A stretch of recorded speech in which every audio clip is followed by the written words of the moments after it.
pela Sucesso, iniciamos aí um webinar, um bate-papo, uma conversa com um especialista num assunto que interessa a alguns associados. Foi através deles, inclusive, que veio essa necessidade, essa demanda, e prontamente o Leandro Belli, que é engenheiro de fábrica, engenheiro de computadores da fábrica, uma fábrica de computadores. Então, eu diria assim, ele prontamente nos ajudou e se disponibilizou a ajudar, a nos ceder seu tempo para falar um pouquinho sobre esse assunto, tá? Esse tema foi por solicitação de alguns associados que são empresas de governo e que sentem bastante dificuldade para comprar equipamentos, né? E principalmente para se manter atualizado dos requisitos necessários para fazer uma compra com qualidade, para escolher fornecedores com qualidade, né? Afinal de contas, você tem uma responsabilidade muito grande, né? Por um equipamento e um valor, de certa forma, significativo. Então, a Sucesso, como uma entidade, uma associação de profissionais de TI, sempre se dispõe a ajudar também essa comunidade. E o nosso papel aqui hoje é trazer conhecimento, mais uma vez, e nós abrimos, inclusive, esse evento para outras empresas que não sejam só os nossos associados aqui. Então, Leandro, mais uma vez, obrigado por ceder seu tempo, né? Queremos ouvi-lo aí, sua opinião, os seus conhecimentos sobre certificação de computadores e de fornecedores também, importante, e que isso possa ajudar os nossos partícipes aqui dos nossos eventos, tá? Então, deixo a palavra contigo, né? Você já tem nos ajudado tanto, então tem a facilidade aí para usar essas tecnologias de apresentação. Qualquer coisa eu estou por aqui, tá? Eu vou mediar algumas perguntas que eventualmente as pessoas tenham, podem colocar ali pelo chat, eu vou fazendo aí uma parte com relação ao tempo. Nós pedimos a todos que deixem os seus microfones desligados para facilitar aí a apresentação, né? E, à medida do possível, eu vou tentando aqui interagir com o Leandro também, para não quebrar uma sequência. Nós seremos respeitosos em relação ao tempo, eu já tomei o tempo de vocês aqui, mas a gente pretende realmente encerrar isso às 11 horas, para a gente não atrapalhar e não exceder aí ao trabalho de todo mundo.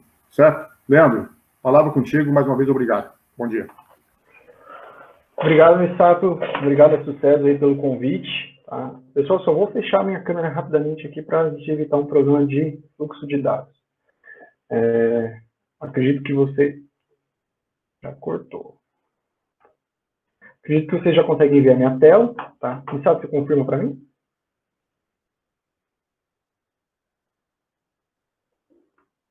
Estamos vendo direitinho. Beleza, ok. Bom, bom dia a todos. Me chamo Leandro Belli. Eu trabalho na Positivo, fico aí em frente à parte governamental quanto às soluções de hardware. Então, eu vejo muitos editais ao redor do Brasil, eu acompanho todo o Brasil. Vejo muitos editais e muitas dúvidas surgem quanto às certificações. Tá? Eu agradeço aí a apresentação do Misato, mas quando a gente fala de certificação, a gente tem muitos pontos que acabam sendo evidenciados no produto, na empresa, alguns fóruns, e assim, a gente cai num universo bem extenso. Então, se tornar um especialista na área, eu posso dizer que é um tanto complicado, mas eu tenho uma boa experiência porque estou vivendo isso, né? Eu tenho isso no meu dia a dia. Posso apresentar alguns pontos aqui, sem problema nenhum, consigo esclarecer muitas dúvidas. E o que eu não consegui de informação, caso surja alguma dúvida extraordinária, eu vou atrás e passo até o Misato para a gente esclarecer a vocês, tá? Não posso dizer que eu não sou um especialista tão a fundo na questão, mas a gente faz o que a gente consegue aqui na minha proposta, no que está no meu perfil. Bom, primeiro, por que é importante ter certificações no processo, tá? Seja um processo de licitação ou numa compra de um corporativo, que eu acompanho também a equipe nossa do corporativo, não fico com eles, mas eu acompanho o nível de produto que é solicitado. Por que é importante isso? Primeiro, a qualificação do produto. Tá? Você tem um produto que tem um modelo definido, você sabe o que você está comprando, você não está pegando uma máquina que vai ser montada, que a cada momento de compra você vai ter uma máquina diferenciada. a gente sabe que a padronização do equipamento, ela pode até sofrer alguma alteração ou outra quando há uma substituição de geração. Por exemplo, estou saindo agora da 9ª geração da Intel, estou indo para a 10ª, então alguns processos eu estou atendendo com 9ª, alguns processos eu estou atendendo com 10ª, mas quando eu faço uma alteração, né, nessa padronização do que eu estou entregando, eu entrego no mínimo o superior, né? O mínimo é o que vocês solicitaram na especificação técnica ou superior a isso, porque é um padrão já do mercado que eu não posso entregar menos do que a gente já padronizou, menos do que foi aceito pelo cliente no momento de uma homologação. Tá? Então, a padronização do produto também ocorre com a certificação. A certificação ela exige o padrão, ela sabe o que ela está certificando de placa-mãe, de processador, de memória. Então, esse é um ponto de padronização. A confiabilidade quanto o que está sendo entregue do produto. Da onde veio esse insumo? Isso pode impactar o cliente? Eu tenho uma certificação que, no caso, não compete ao fabricante e nem ao licitante ou o cliente final que está fazendo a aquisição. Quem certifica, quem qualifica o que eu estou entregando é um terceiro. Eu vou apresentar o que seria um terceiro, né? Mas vai ser um órgão certificador, vai ser um laboratório do Inmetro, acreditado pelo Inmetro, ele vai atender alguma norma, seja ela internacional ou alguma coisa que é da NBR, alguma norma da BNT, NBR. Então, esse teor, essa qualidade que é entregue do produto. Isso, ele garante a vocês, né, quem está fazendo a aquisição, vai eximir a culpa, mas as peças desse fornecedor, elas não têm boa procedência. Falar de China ainda não é um problema de procedência.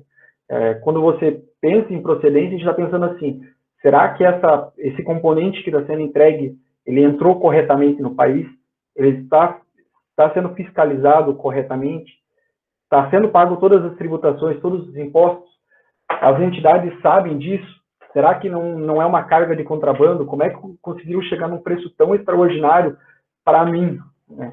Então, a certificação ela consegue mitigar pequenos pontos que, às vezes, qualificam os fabricantes, os fornecedores, os produtos que vocês estão recebendo, e ainda exime vocês de uma culpa, mas você não sabia que esse fabricante está entregando um produto que ele comprou de forma errônea no Paraguai, não tem taxação, não tem imposto em cima.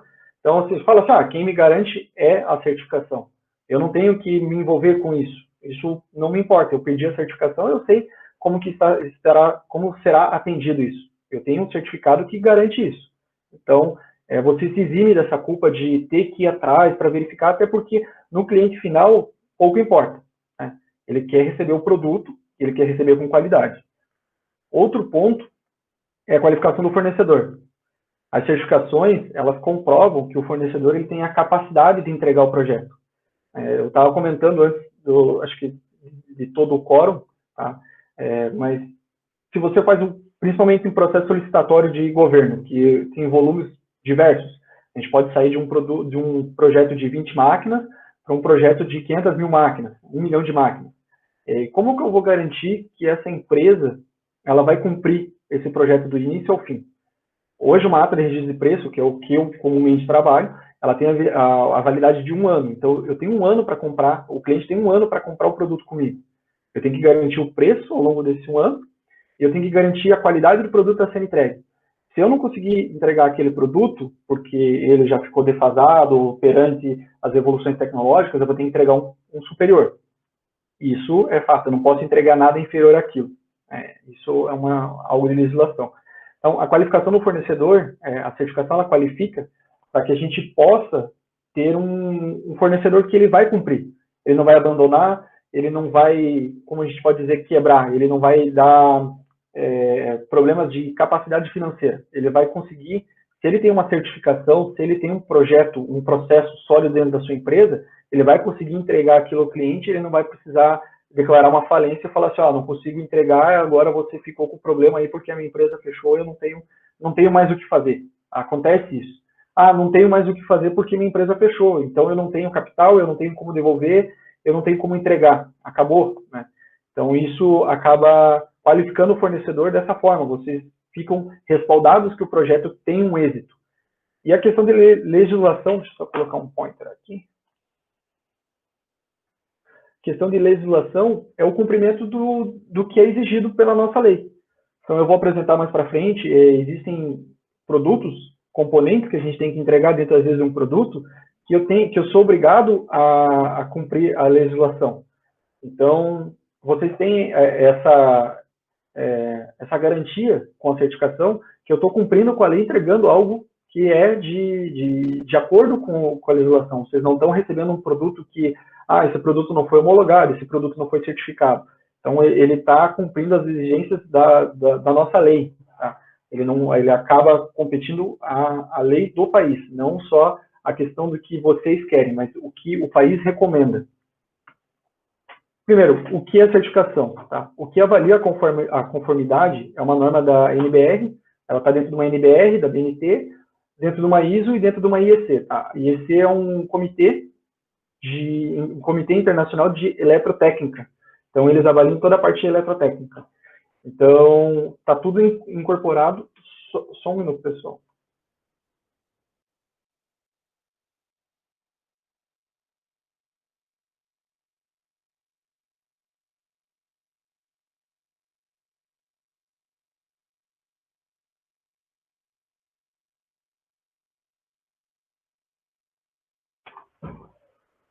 Voltei. Desculpa, ossos do home office. Estou em casa, então tive um problema. Como faz a avaliação da conformidade? A gente tem uma NBR da BNT, que está em conformidade com uma ISO, e uma IEC, que é a 17000, que ela apresenta como que deve ser feita essa certificação, o que é o processo de certificação. Desde a declaração de conformidade, o laudo, o relatório de ensaio, e por último a certificação. Então, a certificação, ela engloba todos esses pontos e ela tem, o que é uma certificação, ela tem uma norma dizendo que é uma certificação. Essa aqui é uma NBR que ela não é solicitada em editais, tá? O que eu vejo em edital, eles não pedem essa avaliação de conformidade, por exemplo, o que é uma certificação, eles não pedem, eles pedem a avaliação em cima de outras normas que eu vou apresentar a seguir. Mas, o que eu comentei, o que é uma terceira parte, o que é a primeira parte? Bom, uma declaração, uma conformidade de primeira parte é quando eu, fabricante de um produto, no meu caso vou colocar na posição da positivo, eu declaro a vocês, aos clientes, que eu estou atendendo. Então eu faço o teste, eu sou de primeira parte, eu informo a vocês que o meu produto está atendendo. De segunda parte é quando eu qualifico os meus fornecedores, e os meus fornecedores informam, eles declaram que eles têm essa qualificação, e eu apresento uma emissão de segunda parte. E o que é comumente utilizado é o de terceira parte, quando uma organização independente da minha. Por exemplo, enviei um produto para certificar a portaria 170 do Inmetro. Não sou eu que vou fazer a certificação, não compete a mim. Compete um laboratório acreditado do Inmetro, que vai seguir uma norma do Inmetro, a portaria 170 do Inmetro acaba seguindo as normas do Inmetro, que também estão em conjunto com a IEC, e ele vai dizer, o produto da Positivo está de acordo com a norma, ou não. Vai fazer o contrário. Vai falar, não, esse produto da Positivo não está de acordo com a norma.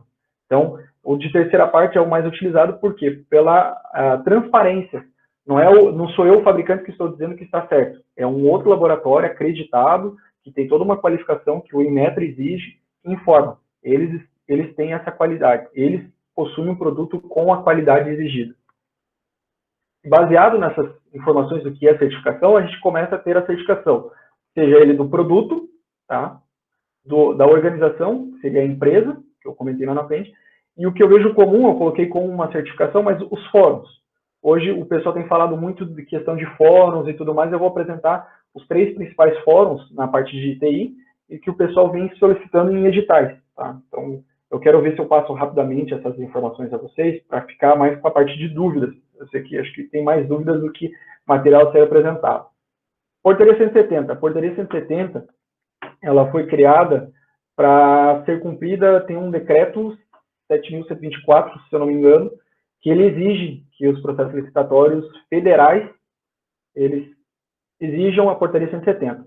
O que ela testa? Ela testa a segurança do equipamento para o usuário, a compatibilidade eletromagnética e a eficiência energética. São 3 pontos que a Portaria 170 avalia.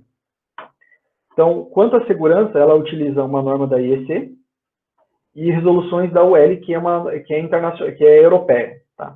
Então, você tem a segurança que o produto não vai, se acontecer uma falha, alguma coisa, ela não vai trazer algum dano ao usuário. Compatibilidade eletromagnética, ela acaba pegando vários pontos, são vários itens da CISPER, da IEC 61000, que juntos elas informam se as fontes utilizadas, se os meios dos componentes, eles estão causando algum ruído na nossa rede, ou se elas estão interferindo com outros dispositivos. Tá? Antigamente, o pessoal conhecia muito, você deixar um celular do lado de uma caixinha de som no computador e a hora que você ligava para esse celular, a caixinha de som emitia um ruído. Isso é um problema de compatibilidade eletromagnética, que o alto-falante estava sendo induzido pela radiofrequência do celular, que estava recebendo a ligação e estava emitindo um som.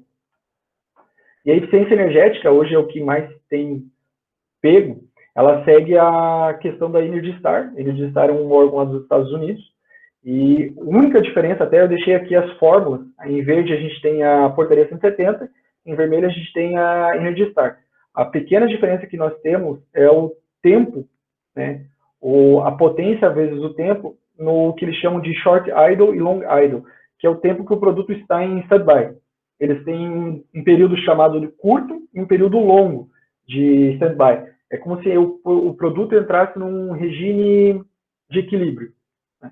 Então, assim, o que a portaria 170 fez, ela encolheu isso. Ela falou, não, o produto está em standby, é o que importa para a gente, que no caso aqui eles colocaram como I, que é o idle. Então, o produto desligou, está em standby, ele já começa a computar. Então, se vocês observarem a fórmula, ela é similar, só tem essa diferença do long idle e do short idle. E como a gente sabe se o produto tem? O produto ele vem com esse selo de segurança. O produto vem identificado, que ele atende à norma de segurança e desempenho da portaria 170. Essa é uma norma bem utilizada, bem comum, tá? Eu vejo em processos de governo e do corporativo, porque eu posso dizer que é um feijão com arroz. Você tem 3 itens sendo avaliados e 3 itens fundamentais. Segurança do usuário, a compatibilidade eletromagnética, quer dizer que esse produto não vai interferir no ambiente, e a eficiência energética dele, ou seja, eu não estou com um produto que está causando algum consumo excessivo na minha rede. ROS, né? ROS, ele trata das substâncias nocivas. Nós temos todas as substâncias que são permitidas ou não permitidas no produto, e tem os níveis, né? Quanto que é permitido de chumbo, quanto que é permitido de cádmio. Então, muitas soldas foram alterando ao decorrer dos anos por conta dessas diretivas, porque elas foram se restringindo cada vez mais. Antigamente se usava muito solda com chumbo, né? Chumbo, estanho, e agora como foi reduzindo isso, e por conta da poluição que estava sendo gerada com o lixo tecnológico, foi se reduzindo. Hoje a gente tem outros materiais utilizados, e esses materiais eles são reciclados, são mais recicláveis, por isso que a gente tem as diretivas do ROS. Como que a gente verifica o ROS, o atendimento do produto? Ele tem o selinho. Esse selinho aqui, ele pode às vezes estar na máquina, ele pode estar no catálogo da máquina, no manual, na ficha técnica, mas você sempre vai saber se o produto ele atende ou não. Então aqui é a preocupação com o meio ambiente. O que esse produto pode causar no meio ambiente. Mas não de imediato, mas sim quando ele tiver o seu ciclo de vida no final, quando eu estiver fazendo o descarte dele. Eu vou conseguir aproveitar alguma coisa? O produto queimou, o que vai acontecer? Vou jogar direto ele no lixo? Então eu sei o que vai acontecer quanto aos materiais. Tem muito material que é removido para fazer o reaproveitamento, o pessoal reaproveita em diversas áreas, faz venda, derrete ele de novo, utiliza o silício, utiliza os outros materiais que tem dentro da máquina, e o que sobra é descartado ou incinerado de alguma forma, que a ideia é preservar o meio ambiente. Quanto a produto, eu deixei essa aqui, ela é bem importante, eu vejo muito em editais a solicitação do ruído acústico, tá? Até deixei aqui, são 3 normas que elas se misturam muito e acabam sendo confundidas quando há uma solicitação. A ISO 7779, ela apresenta os procedimentos para medição do ruído. Tá? Então, eu tenho um equipamento, por exemplo, estou com o meu notebook aqui, ela vai dizer qual que é o procedimento que eu vou fazer dentro de um laboratório para medir o ruído dele. Ou seja, eu vou posicionar o microfone em frente, o microfone na traseira, nas laterais, vou colocar ele numa câmera anecoica. Então, ele vai dizer como que é feito o teste, como que eu vou medir. A ISO 9296, ela vai dizer como que eu vou declarar esses valores. Ou seja, eu tenho um valor medido e como é que eu vou declarar isso dentro de um relatório. No caso, que são os decibéis. E a NBR 10152, ela é a que mais é solicitada, a que eu mais vejo, só que ela fala de conforto acústico.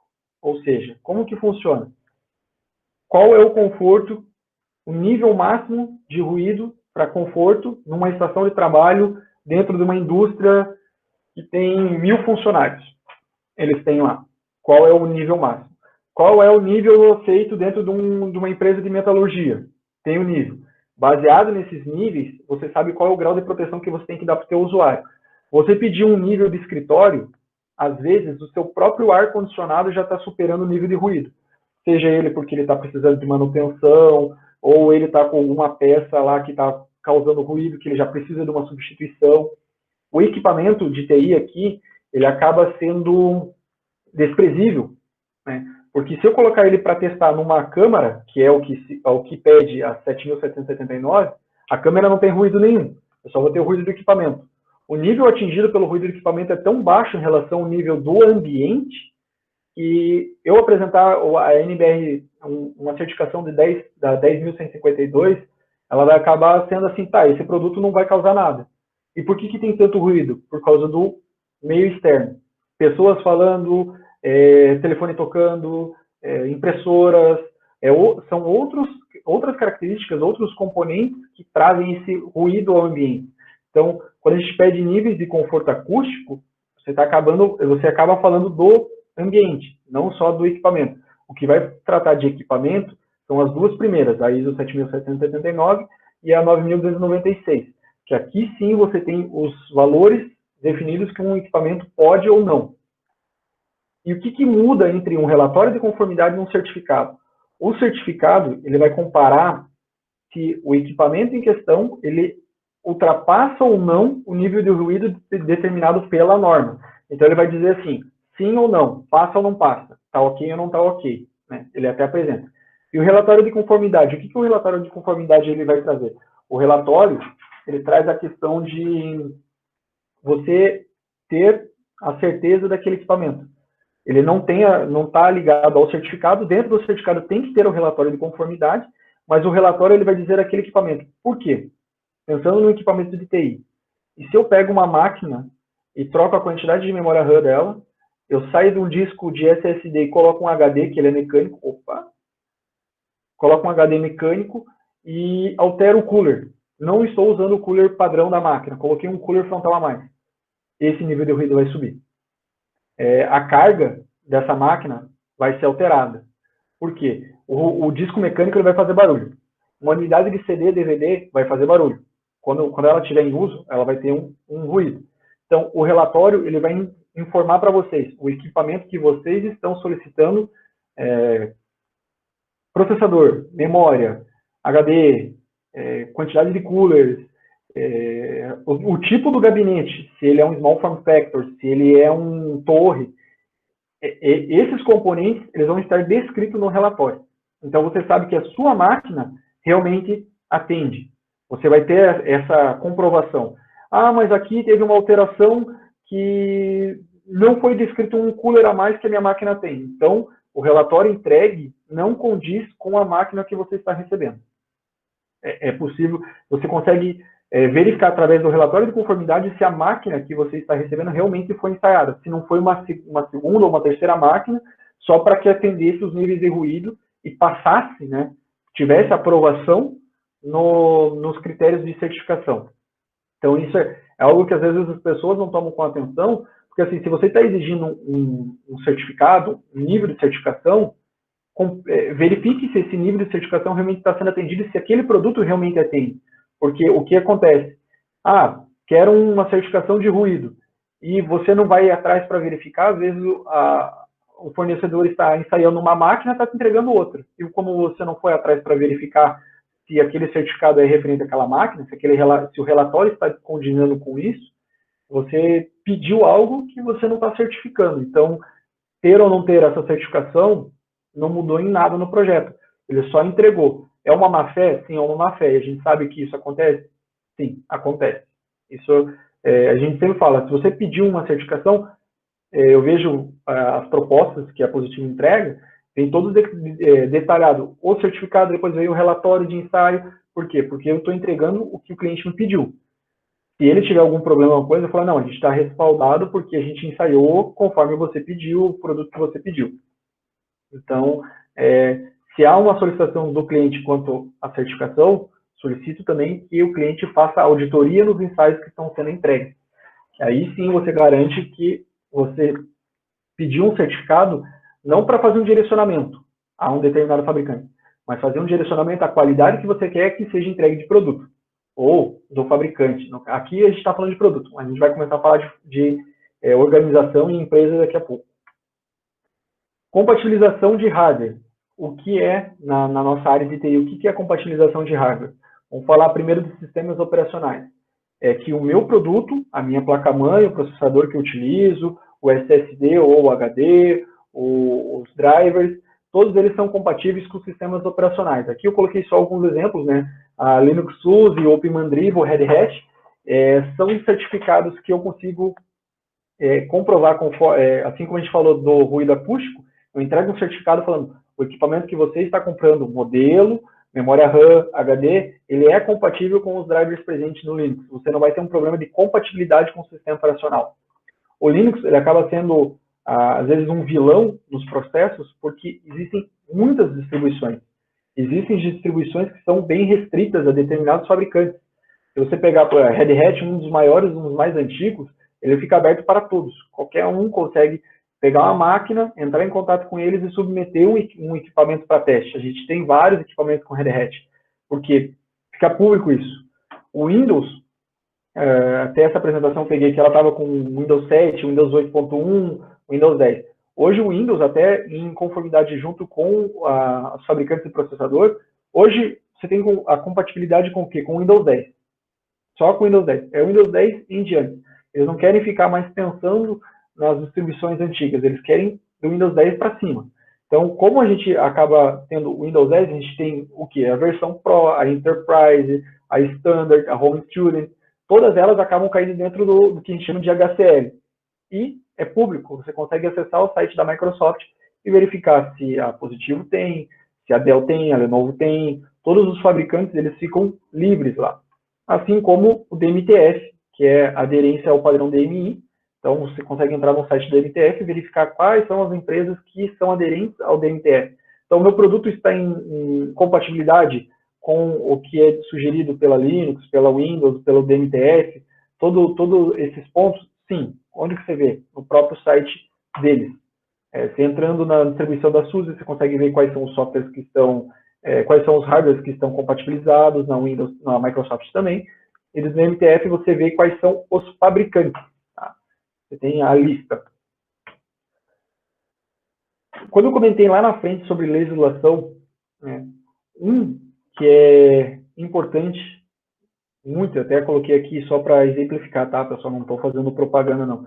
É a Anatel. A Anatel, ela é lei. Você só pode comercializar um produto que tenha radiofrequência, Wi-Fi, Bluetooth, 3G, 4G, se ele tiver o teste. No caso aqui, eu estou exemplificando com um produto que é um celular. Ele tem vários testes que devem ser passados, né?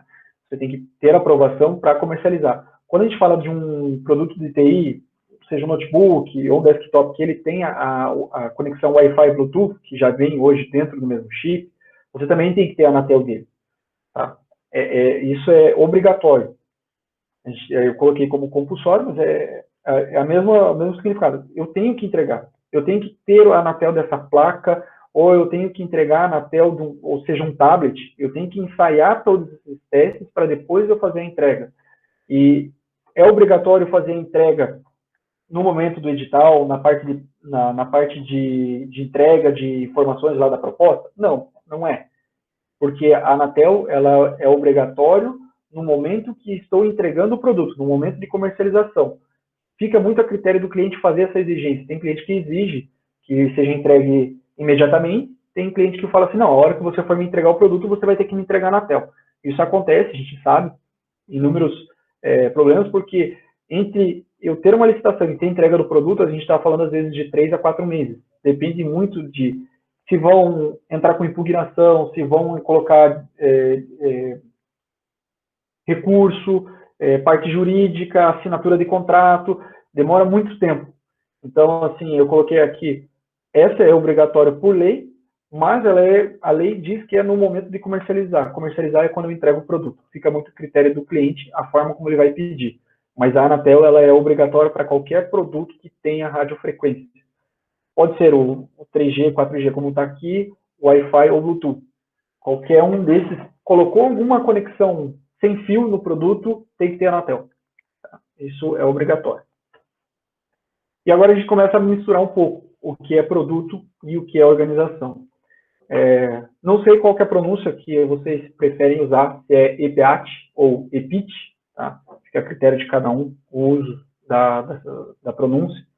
Mas o EPIT, ele teve uma evolução nos requisitos em 2019. Aqui são só alguns, eles não estão destrinchados, mas é uma norma que ela evoluiu e ela, hoje no mercado, ela é uma das mais completas, porque ela puxa o produto e ela puxa a organização.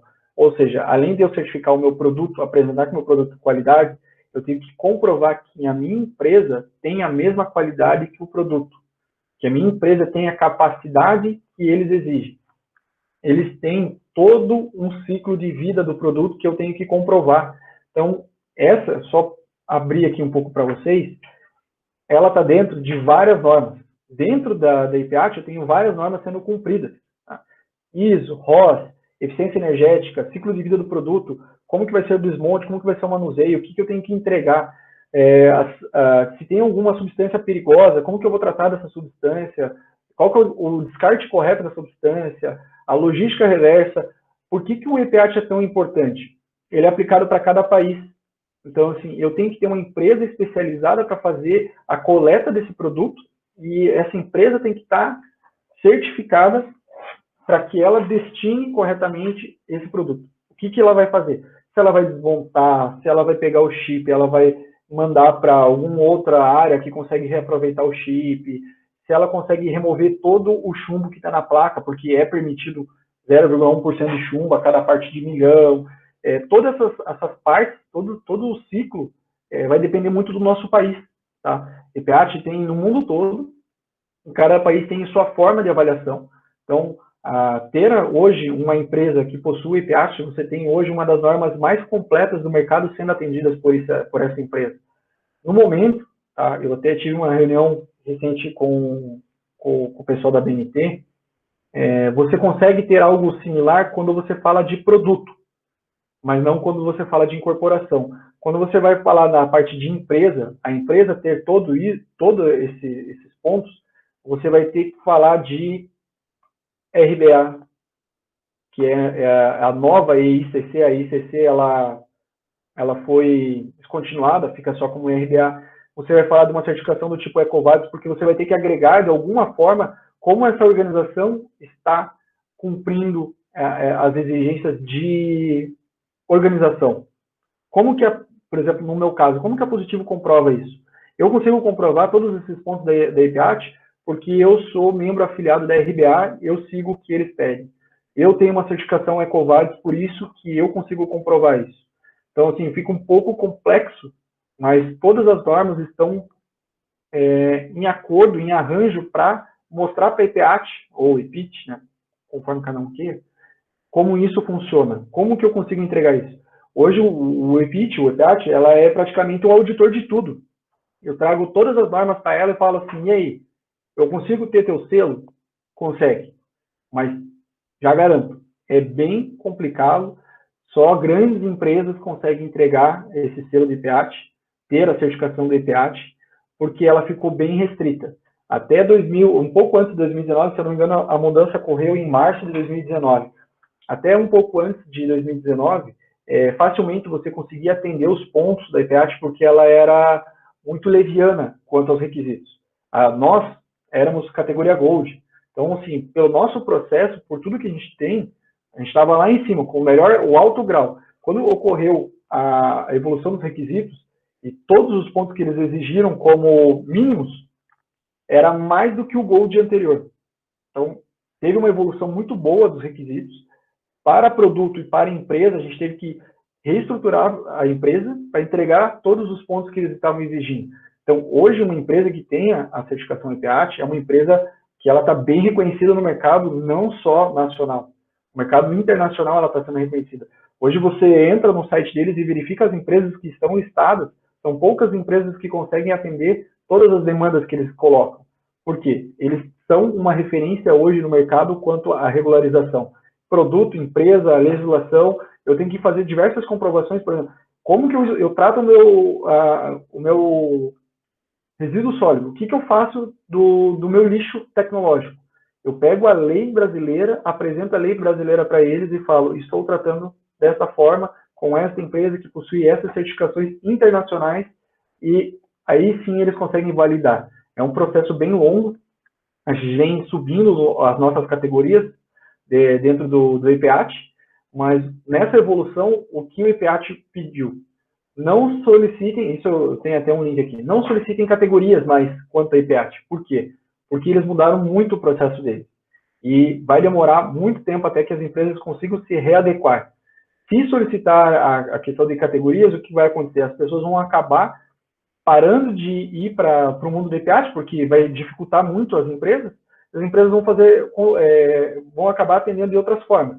Eu entrego um selo ambiental para produto, eu pego a minha RBA e meu EcoVadis e entrego como empresa, pego a parte de política de logística reversa e entrego a eles porque eu tenho uma empresa que faça isso, e vou acabar comprovando a solicitação por uma inúmera infinidade de normas. Então, assim, o que eles querem? Eles querem desburocratizar, centralizar, e eles não querem que isso cause, né, um desconforto a outros fabricantes que não conseguem fazer a comprovação. Então, tem um fabricante que ainda não está aderente ao EPAT? Tem. Mas se ele não está aderente é porque ele não está cumprindo alguma exigência.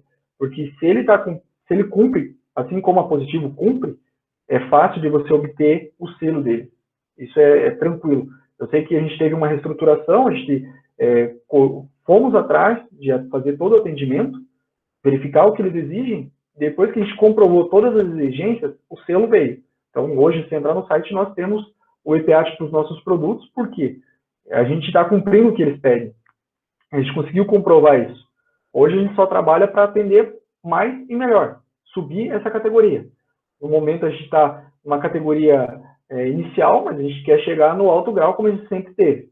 Então, o EPAT hoje é uma das ferramentas de avaliação mais completas do mercado. Tá? Que, se alguém quiser conhecer, eu tenho até uma apresentação própria de EPAT, porque tantas comprovações que a gente tem que fazer, é tanto atendimento a normas, que a gente poderia fazer uma apresentação só de EPAT aqui, a gente ficaria horas falando do como que eu atendo cada item que está exemplificado aqui.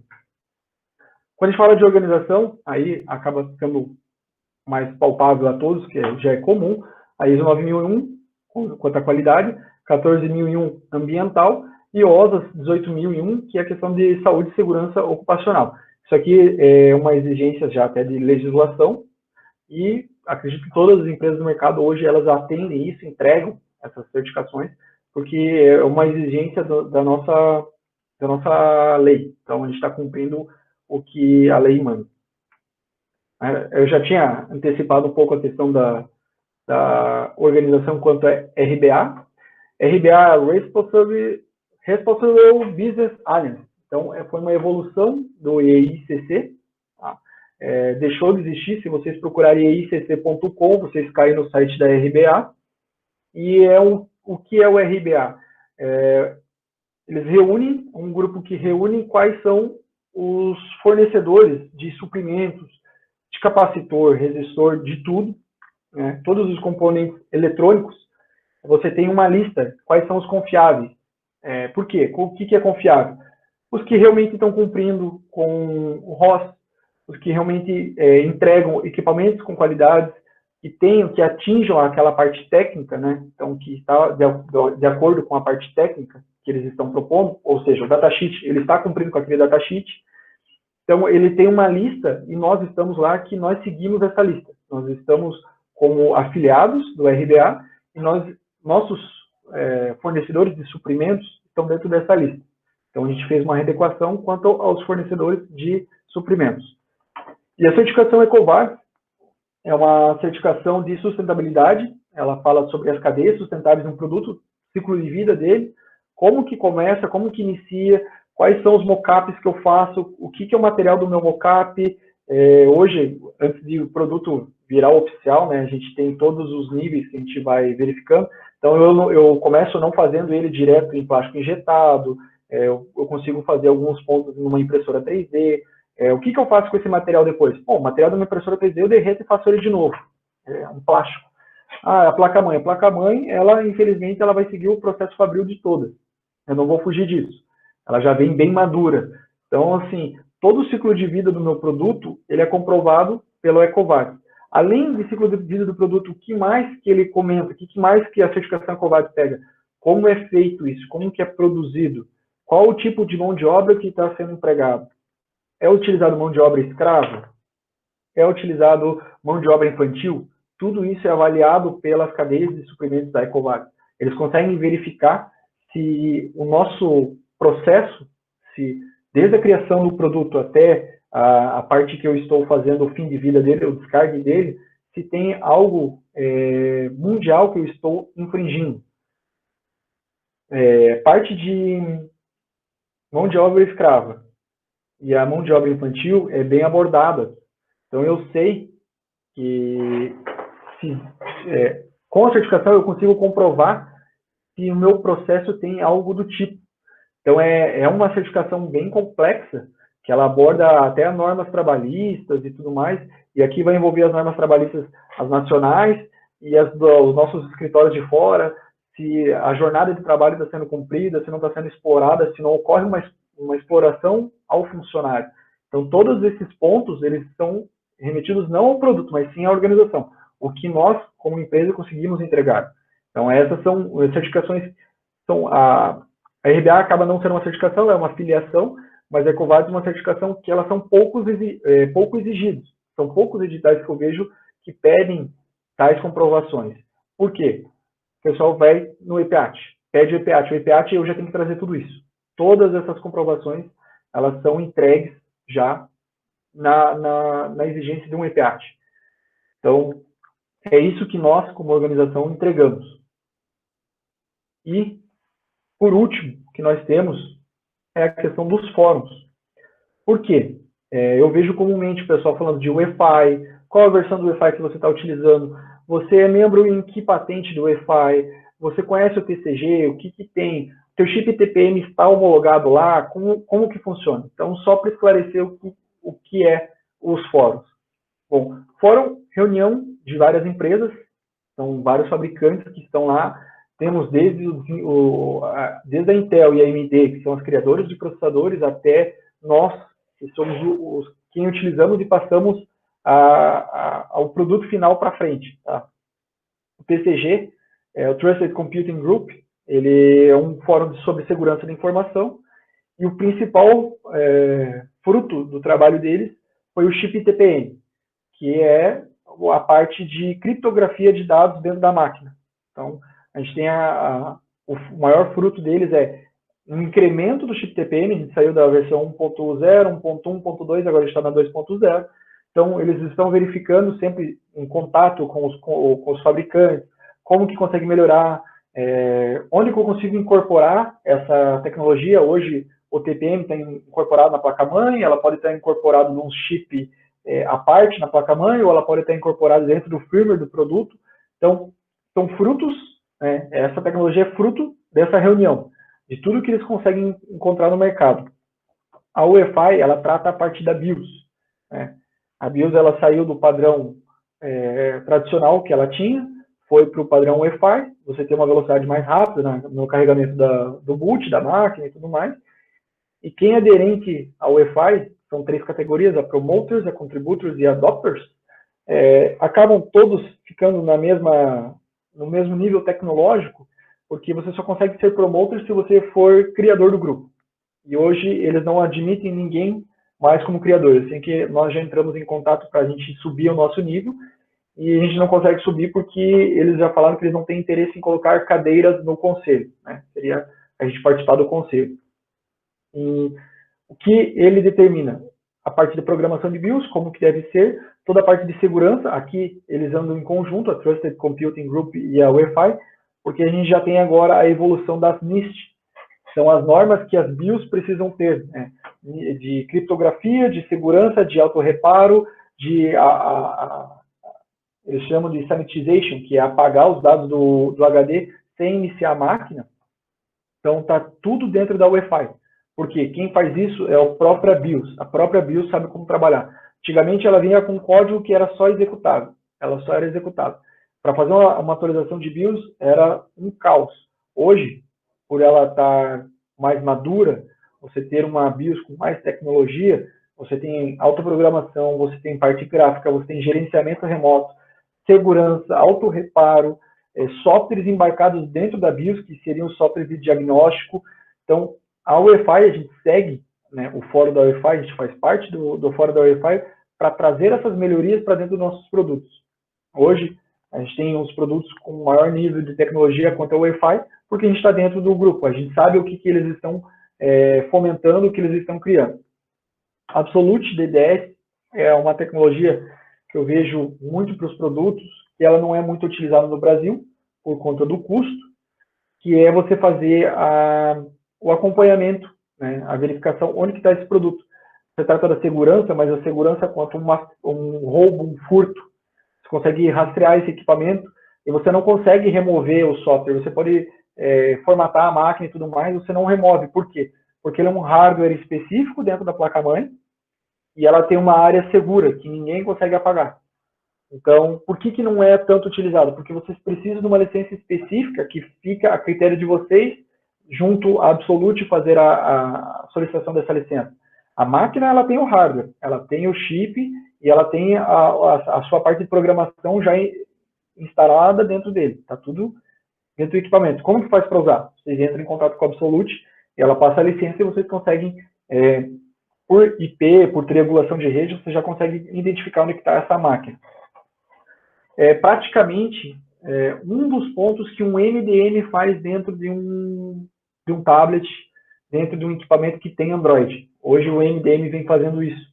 Ele está instalado, você não consegue remover ele, tá? Ele fica a critério da imagem do teu produto, e você consegue rastrear ele, você consegue travar essa máquina, você consegue apagar ela, você consegue transformar o teu equipamento hoje num peso de papel. Você já quer vender? Consigo vender? Não, porque ela não funciona. Então, a máquina ela acaba se tornando, ela não vira um alvo de furto porque ela não tem valor comercial. Você não consegue, por exemplo, reaproveitar a placa-mãe. No caso de um notebook, você não consegue reaproveitar o processador porque ele está soldado, a menos que você tenha um processo de solda super eficiente que você vai conseguir remover um processador e colocar em outro. Pente de memória, consegue utilizar? Sim, esse você consegue utilizar. Mas você vai correr o risco de fazer o furto de uma máquina só por conta de um pente de memória que hoje no mercado está com custo baixo. O HD ele fica atrelado à máquina, então você consegue travar ele. Ele coloca um código no HD e não consegue ser apagado. Então, assim, é uma questão de segurança para o equipamento que eu vejo que nós temos, mas ele é pouco utilizado hoje no Brasil, pelo menos na parte de governo é pouco utilizado, porque as máquinas normalmente estão dentro de um prédio público, que possui uma segurança e tudo mais. Então, a questão de ter essa segurança a mais, ela é superada pelo serviço de segurança que é contratado para que essas máquinas não sejam furtadas. Então, é um serviço que a gente já tem, que participa desses fóruns, mas fica a critério do cliente em solicitar ou não no equipamento e a critério dele de ter ou não ter a licença, porque essa licença ela possui prazos, períodos. Então, você contrata ela por um período de 1 ano, 2 anos ou 3 anos. Né? Fica a critério do cliente pedir esse Absolute na máquina ou não. Quanto à certificação, eu já falei bastante, não sei, eu acho que deve ter dúvidas. Então, vamos à parte das dúvidas, vamos ver se eu consigo esclarecer. Beleza, Leandro? Muito obrigado aí pela sua apresentação, bastante objetiva e importante, que é dentro daquilo que a gente precisa mesmo nesse período curto de tempo que nós temos aí, né? Eu já deixei, inclusive, meus contatos ali para as pessoas, tá no chat ali da apresentação. Se alguém quiser depois apresentar esse roteiro de apresentação, eu posso enviar por e-mail depois para você, tá? Assim como isso também deve ficar disponível no site da Sucesso, nas nossas redes sociais aí, tá? Leandro, tem algumas pessoas já questionaram aqui, fizeram algumas perguntas. Eu fiz um resumo aqui do que eles estão perguntando, quem sabe você possa nos ajudar então, né? Okay. O Sr. Cavalcante, que deve ser lá do Ceará, pelo que eu estou vendo aqui, ele comenta aqui que acho que em um certo momento que você estava falando sobre declaração de ROS, né? Que teve alguém aí no edital que apresentou uma autodeclaração, né? De que ele cumpria. Acho que isso estou perguntando, já estou meio respondendo. Acho que isso é uma coisa que a autodeclaração, né, o que acontece? Se é solicitada uma certificação, a certificação, quando a gente fala em certificação mesmo, ela não é feita pelo fabricante. Ela envia o equipamento para um laboratório fazer um ensaio, ela contrata um OCP, que é um organismo certificador de produto, e o OCP ele é acreditado pelo Inmetro, então ele responde para o Inmetro. Ele não vai responder para mim. Ele só vai dizer assim, Leandro, o seu produto está apto ou não está apto. Sim. Então, fazer uma autodeclaração, você está fazendo algo de primeira parte. Eu estou autodeclarando. O que precisa verificar é se foi solicitada uma certificação ou se foi solicitada uma declaração. Aí sim, se ficar aberto, né, se esse mercado... Se esse mercado ficar aberto para declarar, por exemplo, meu cliente fala que pode ter uma declaração, aí sim eu posso autodeclarar dizendo eu cumpro o ROS. Isso sim, depende muito de como foi solicitado isso. Tá? A questão de solicitação é muito importante, se ela é uma certificação, se ela é uma declaração ou se ela é um relatório de ensaio técnico. Certo. Uma outra questão que ele também perguntou é sobre a questão dos relatórios, né, de um edital, né? O edital fornece, tem como pedir o relatório do resultado do edital? O relatório, dependendo do teste, depende muito da norma que está sendo solicitada, tá? Por exemplo, a portaria 170. Dentro do edital, se ele pedir certificado, o certificado vem escrito qual é o nome do relatório.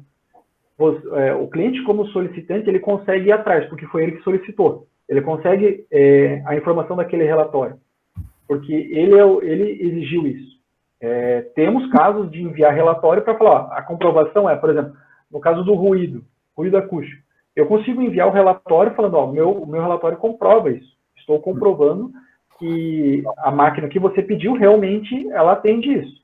Porque o certificado ele só vai chegar dizendo para o cliente sim ou não. Então, às vezes o cliente fala assim, tá, mas aqui está escrito sim, ok, aprovado. E qual que foi o resultado? Quantos decibéis essa máquina atingiu? Como que foi feito o teste? Aí é a partir do relatório de conformidade. É possível, sim, a entrega, né? Não, todo certificado tem um relatório de conformidade, porque senão ele não é um certificado. Todo teste tem um método que foi utilizado para ser... Isso é pedido no edital, então, né? O próprio termo do edital solicita esse relatório. Esse relatório. Isso. Tá, o senhor fica a critério de cada cliente fazer a solicitação, se quer ou não quer o relatório, tá? A obrigação, se ele colocou certificado, a obrigação que eu tenho que entregar o certificado. Certo, tá legal. Outra coisa, o senhor Alexandre Falcão está perguntando sobre a questão da certificação para IPv6. IPv6, ele está dentro da Anatel, é obrigatório. E é compulsória? Sim. Ela, eu sei que teve um período de adaptação, deixa eu puxar na memória aqui, quando foi? 2000 que eu estou na positivo, 2016, mais ou menos, 2015, 2016, eu trabalhava numa empresa de telecomunicação e a gente estava passando pelo processo do IPv6, estava sendo implementado o IPv6.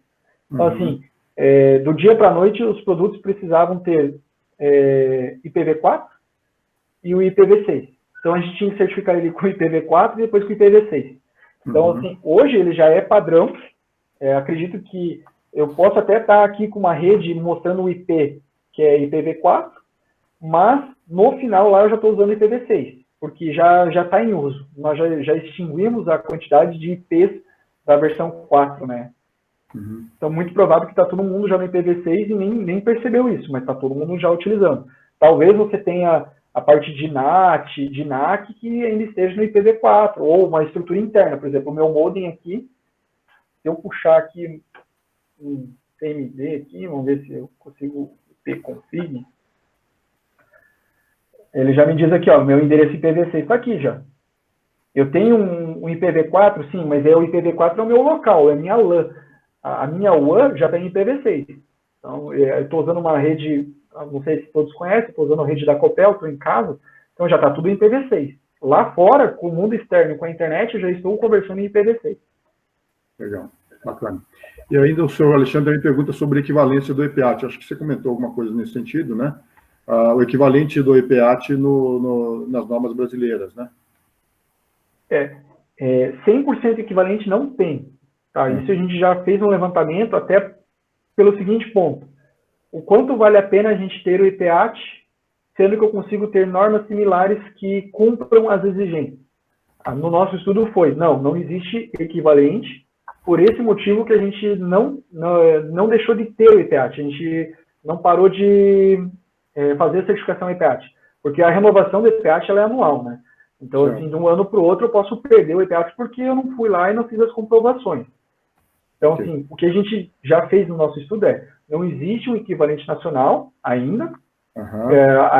Tem uma NBR, só não vou lembrar o número, que eles chamam de rota ecológico ou selo colibri.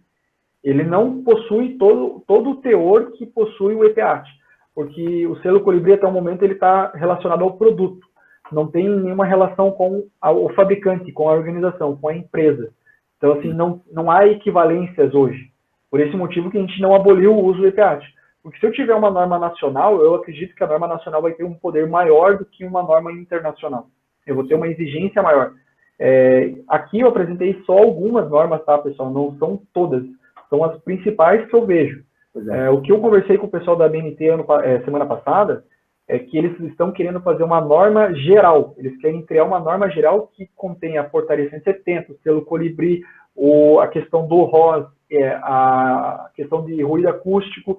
Eles querem fazer uma super norma, né, uma reunião, assim como a IPAT fez. Para quê? Para você fazer uma solicitação única. Em processos licitatórios, você fala assim, eu quero a norma, eu não sei se ele já tem número, se ele já tem data, digamos que seja a norma XYZ 2020. Eu quero essa norma. Eu sei que aquela norma vai entregar tudo, mas ela ainda não saiu, não tem a previsão dela, e eu não sei como que está isso. Tá? E aproveitando um gancho aqui, eu fiquei com uma dúvida. Você comentou, então, que o EPAT teve uma nova classificação, uma nova forma de classificação, mais exigente, e colocou todo mundo, vou dizer assim, para baixo em termos de certificação, né? Aqueles que eram ouro passou a ser bronze, vamos dizer assim. É isso o entendimento?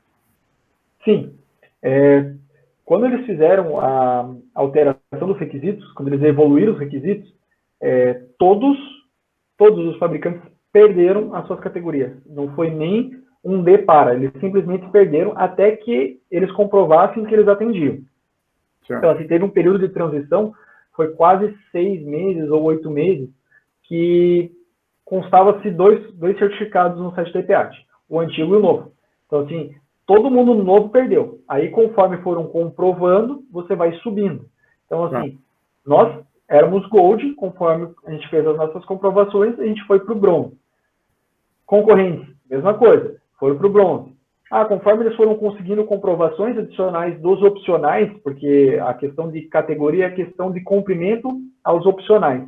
Aí você vai subindo de categoria. Então, hoje existem concorrentes que estão na categoria Gold, concorrentes que estão na categoria Silver. E nós estamos na... Isso. Uhum. E nós estamos na bronze subindo para silver.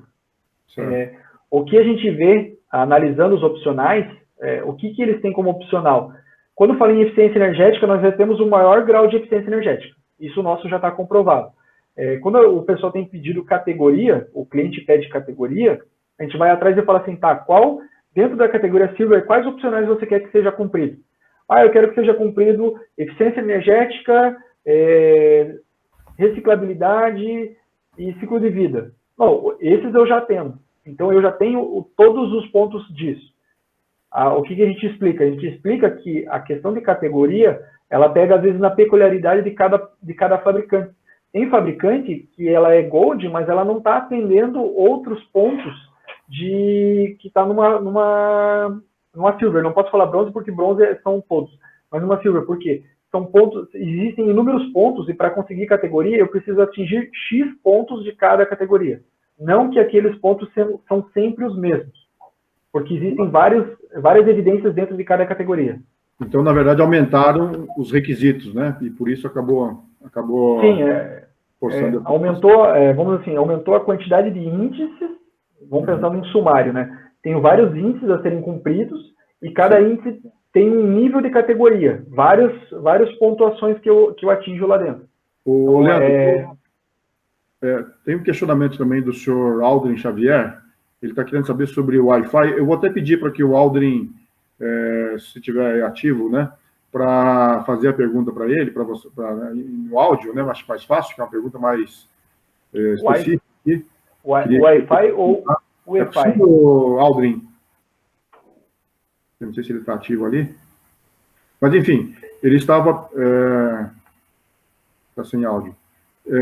Ele perguntou aqui, através do site uefi.org, temos como verificar os fabricantes participantes.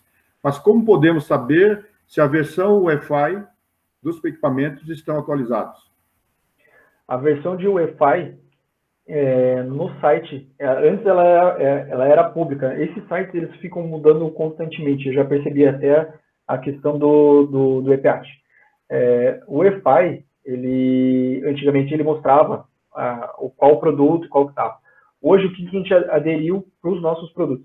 Dentro da BIOS, ele informa qual é a versão do Wi-Fi que está sendo seguida. Se ela é 2.1, 2.6, a 2.7. Eu sei que no site da Wi-Fi, ele diz qual é a versão que eles estão trabalhando hoje. Qual é a de lançamento. Salvo engano, a versão, a mais recente é a 3.1. Só que eu não sei se todos já têm implementado. Tá? A implementação de todas essas versões que a Wi-Fi cria é diferente, o tempo de criação é diferente do tempo de implementação. Tá? Porque eles criam como deve ser, mas a implementação do que eles criaram é um pouco diferente aí. Tem um certo desnível entre criar e implementar. Tá? Tem um período aí de adaptação dos fabricantes. O Wi-Fi nossa é comprovada, a gente consegue comprovar na BIOS e no catálogo do produto. No catálogo você consegue ver, né, a parte que a gente fala, o papel aceita tudo, eu posso escrever qualquer uma lá, mas quando você entra na BIOS do equipamento, ele já te mostra qual é a versão que você está seguindo. Tá? E uma comprovação de como deve ser feito é você verificar quais pontos da Wi-Fi realmente estão em evidência nessa sua versão e verificar se esses pontos estão dentro da sua BIOS. Seja uma NIST 800.147 ou a NIST 888, algum ponto assim, porque isso tem a ver com a versão que você está utilizando. E complementando a pergunta do Leandro, né, do Aldrin, esses Wi-Fi, o Absolute, a gente pouco vê isso nos editais, né? Qual é o nível de exigência e se isso é pedido e não é questionado, né? São poucos os editais que colocam a questão da versão de Wi-Fi. Tá? Qual é a versão que você está utilizando? São poucos que colocam. O que os editais colocam você deve ser membro do fórum Wi-Fi na categoria Promoters, Adopters e Contributors. Ou você deve ser membro na categoria Membros, que daí seria todos os membros. Ou você deve ser aderente ao Wi-Fi.org.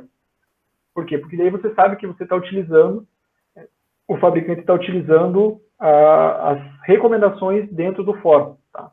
Isso é dessa forma que eles têm exigido. O Absolute, como que eles exigem o Absolute? Eles exigem, os poucos que eu vi, eles exigem que o produto deve ser compatível com a tecnologia Absolute. Eles colocaram o nome, tá? Absolute CompuTrace. E a gente sabe que o nome da tecnologia é utilizado pela Absolute. Bem poucos editais que pedem isso, tá? Isso eu verifico. Pessoal, eu acho que, para a gente não extrapolar o tempo também aqui, já passamos 10 minutinhos já, inclusive, né? Eu acho que nós vamos encerrar aqui, então, a nossa conversa, tá? Deixei os meus contatos no chat para vocês. Quem tiver interesse pode passar no e-mail para a gente, encaminhar a solicitação de apresentação, posso encaminhá-los, tá? E ficamos aí à disposição para qualquer outras demandas como essas. Quem tiver aí assuntos de interesse pode encaminhar para a gente também, que a gente vai debater isso, procurar até providenciar outros eventos. Leandro, mais uma vez, agradeço a sua disponibilidade, agradeço aí o seu tempo de preparar esse material para a gente, né? E obrigado a todos os participantes. E por hoje a gente encerra, né? Certo, Leandro?